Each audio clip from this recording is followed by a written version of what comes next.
اور کسی ایک جگہ بیٹھ کر ایک کہانی لکھ دیتے. یہ تو غیر مشاہدے کا کام تھا. انہوں نے غیر مشاہدے سے کام لیا. اور میں مختصر الفاظ میں یہ کہوں گا کہ انہوں نے یہ ثابت کیا کہ اگر یورپ کی خمار آلود تہذیب کو اگر انسانیت کی کھٹاس سے اس کا نشہ اتار دیا جائے تو اس کے اندر بھی ایک مرتبہ پھر سیدھے راستے پر آنے کے چانس موجود ہیں.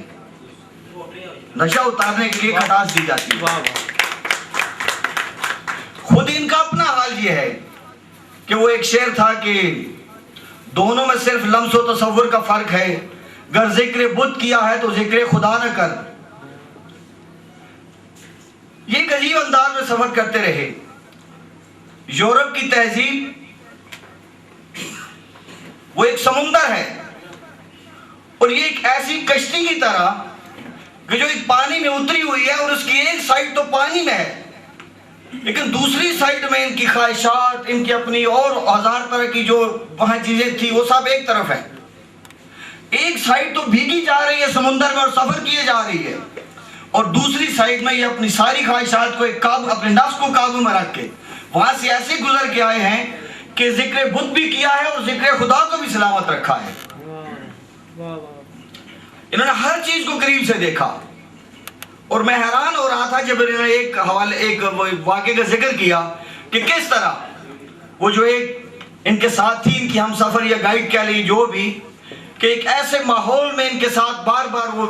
مس بھی ہو رہی ہے اور ہاتھ پہ ہاتھ بھی ہے لیکن اپنے آپ پہ اس طرح قابو ہے کہ جس طرح ایک کشتی دریا کے اندر سفر کر کے چلی جاتی ہے اور ہر چیز کو اس طرح سے بچا کے خوش ماحول میں دوسرے کنارے تک لے کے چلی جاتی ہے. ایک مولانا الطاف حسین حالی نے کہا تھا کہ جستجو کے خوب سے ہے خوب تر کہاں، اب ٹھہرتی ہے دیکھیے جا کر نظر کہاں. مجھے یاد ہے کہ کالج کے زمانے میں ہمیں ایک طرح مصرع دیا گیا اس پہ غزل لکھنے کے لیے، تو اس پہ جو ہم نے ایک غزل لکھی شعر تھا اس میں کہ اندھی عقیدتوں نے بصیرت بھی چھین لی، ان ظلمتوں میں آئے خدا بھی نظر کہاں. لیکن طارق مرزا صاحب کا کمال ہے کہ ایک ایسے ماحول کے اندر کہ جو ہر طرف ایک ایسی تہذیب کہ جہاں نسوانیت ہے، جہاں وہی میں نے اس کا تذکرہ کیا کہ خمار آلود معاشرت ہے، ہر طرف نشہ ہے، عورت ہے، شراب ہے، یہ ساری چیزیں موجود ہیں اور طارق صاحب ان ساری چیز کے درمیان میں سفر کر رہے ہیں، ان کے ساتھ ہیں. لیکن وہاں سے وہ جو کچھ انہوں نے کشید کیا کہ کیسا ماحول، کیسی نفسیات ان کی، ہندوؤں کے کچھ دوستوں کے نام تذکرہ کیا، عیسائیوں کا تذکرہ کیا، مختلف ممالک کا تذکرہ کیا اور میں حیران ہوتا رہا کہ کس طرح ان سب کی نفسیات کو انہوں نے جانچا، پرکھا، ان کا مشاہدہ کیا اور ایک سفر نامے کی صورت میں ہمارے سامنے لا کر پیش کر دیا. ان کے سفر نامے کے اندر میں حیران تھا کہ سراپا نگاری بھی بڑی خوبصورت ہے. جب کسی کا تذکرہ کیا ہے، کسی شخصیت کا، کسی ساتھی کا یا وہاں جو کوئی ملا، اس کی جب سراپے کا تذکرہ ہے تو انہوں نے ایسا نقشہ کھینچ دیا کہ لگتا تھا کہ سراپا نگاری کر رہے ہیں، خاکہ نگاری کر رہے ہیں. کہیں جب کسی شہر کا، کسی قصبے کا تذکرہ آیا تو انہوں نے ایسے لکھا کہ وہ قصبے کی پوری تاریخ اور پورا ماحول ہمارے سامنے آ گیا. تو میں یہی سمجھتا ہوں، بلکہ چند دن پہلے ایک تقریب میں مجھے کچھ ایسی بات سننے کا موقع ملا اور میں 2-3 دن تک تو سوچتا رہا کہ یہ کیا کہا جا رہا ہے. کہا یہ جا رہا تھا ایک بڑی ادبی شخصیت کی طرف سے کہ جو ادیب اور شاعر ہوتا ہے اس کا کوئی ملک نہیں ہوتا، اس کا کوئی علاقہ نہیں ہوتا، اس کا کوئی مذہب نہیں ہوتا، لیکن صرف 2 دن کے بعد جب ان کا سفر نامہ اٹھایا تو مجھے یہ احساس ہوا کہ وہ کہنے والے شاید پتہ نہیں کس ماحول میں کہہ رہے تھے. شاعر اور ادیب کا ملک بھی ہوتا ہے، علاقہ بھی ہوتا ہے اور مذہب بھی ہوتا ہے. اگر یہ ساری چیزیں نہ ہوتی تو طارق مرزا آج مذہب کو بھول چکے ہوتے، پاکستان کو بھول چکے ہوتے اور کرالی اور گجر خان کو بھول چکے ہوتے. میں سمجھتا ہوں کہ انہوں نے بڑے خوبصورت انداز میں یہ جو سفر نامہ لکھا ہے اور مجھے یقین ہے کہ جو ہمارے ہاں محمود نظامی صاحب کے، اختر ریاض الدین کے اور تارڑ کے اور اس طرح کے جلیل علی صاحب کے، جو ان کے افسائل جو لکھے جا رہے ہیں ہمارے سفر نامے، ان کا سفر نامہ ان کے ساتھ بھرپور ایک مقام حاصل کرے گا انشاءاللہ. اور مجھے یقین ہے کہ ان کا یہ سلسلہ اسی طرح چلتا رہے گا اور جہاں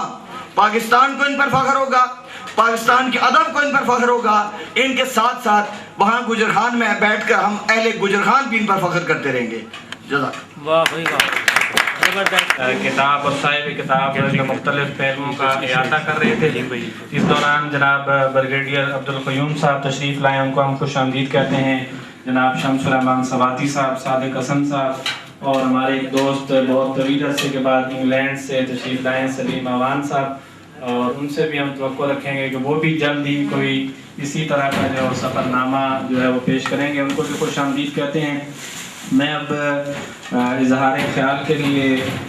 گزارش کروں گا جناب خورشید احمد ندیم صاحب، ممتاز کالم نگار ہیں اور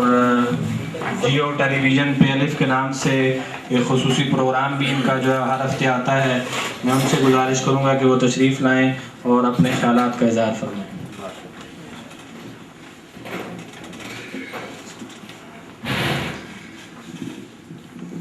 الحمدللہ وحدہ والصلاة والسلام علی من لا نبی بعدہ. اما بعد فاعوذ باللہ من الشیطان الرجیم. بسم اللہ الرحمن الرحیم. قد خلت من قبلکم سنن فسیروا فی الارض فانظروا کیف کان عاقبۃ المکذبین. ھذا بیان للناس وہدی وموعظۃ للمتقین. صدق اللہ العظیم. صدر جلسہ، صاحب تصنیف، معزز حضرات، یہ حسن اتفاق ہے کہ پچھلے چند ماہ کے دوران میں کسی کتاب کی رونمائی کی یہ تیسری تقریب ہے جس میں شریک ہوں، اور تینوں صاحبان قلم کا تعلق گجرخان سے تھا. گجرخان سے مجھے بھی ایک نسبت ہے بچپن سے. سچ پوچھئے تو جو چیز بہت اٹریکٹ کرتی تھی گجرخان کی پہلے، وہ وہاں کی سبزی منڈی تھی. تازہ سبزیاں، گاجر، مولی، یہ چیز بہت اٹریکٹ کرتی تھی. اور اس کے علاوہ اپنے عزیز و اقارب اٹریکٹ کرتے تھے جن کی طرف میں ہم وہاں جاتے تھے. کوئی ایسے قابل ذکر چیز کبھی دکھائی نہیں دی. لیکن گزشتہ کچھ عرصے سے وہاں گاجر اور مولی کی طرح کتابیں بھی اگنا شروع ہو گئی ہیں، اور میں اس کو ایک بڑا خوشگوار عمل سمجھتا ہوں کہ گجرخان کی سرزمین میں اس نوعیت کا علمی کام قلم کے ساتھ، کتاب کے ساتھ تعلق اور رابطے کا ایک روایت نئے سرے سے جنم لے رہی. یہ میرے لیے بطور خاص، میں مرزا تجمل صاحب کے ساتھ شریک ہوں ان کے جذبات میں، کہ بطور خاص میرے لیے یہ بات باعث مسرت اور باعث خوشی ہے. گزشتہ کچھ عرصے کے دوران میں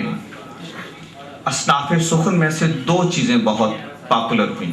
حد العزیز بنی. ایک کالم اور ایک سفر نامہ. ایک دور تھا جب ناول لوگ بہت شوق سے پڑھا کرتے تھے. مغرب میں آج بھی ناول بہت شوق سے پڑھا جاتا ہے، لیکن ہمارے ہاں جو ذوق پروان چڑھا،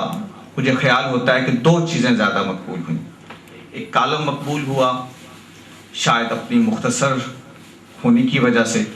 اور ایک سفر نامہ بہت مقبول ہوا،